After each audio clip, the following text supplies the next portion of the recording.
Assurer la prise en charge des enfants du personnel soignant est aujourd'hui une nécessité. À Aix-les-Bains, ils sont plus d'une vingtaine à continuer à se rendre à l'école du centre.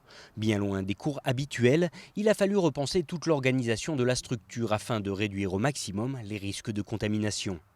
Nous avons acquis l'expérience d'organiser l'accueil des enfants et des personnels avec les contraintes sanitaires, à savoir la distanciation sociale, le respect des mesures barrières.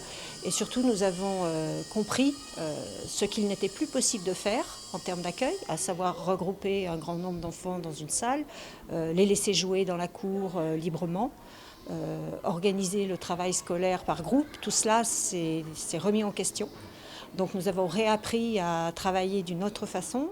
Effectifs réduits, cours de récréation plus surveillés que jamais ou encore cantines aménagées spécialement pour permettre à chacun de respecter les distances de sécurité sont autant de petits changements qui permettent aux élèves comme aux enseignants de garder une certaine sérénité. Un dispositif à la carte et qui se renforce petit à petit depuis plusieurs semaines déjà. Ce qui existe aujourd'hui sur la partie accompagnement pendant les vacances scolaires existe déjà pendant la période scolaire.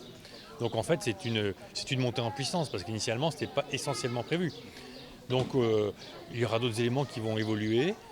Pour l'instant il est trop tôt pour vous en parler parce que je n'ai pas encore le plan de déconfinement, mais quand on aura le plan de déconfinement, bien évidemment nous pourrons travailler en concertation et avancer dans cette direction-là pour pouvoir retrouver une vie un peu plus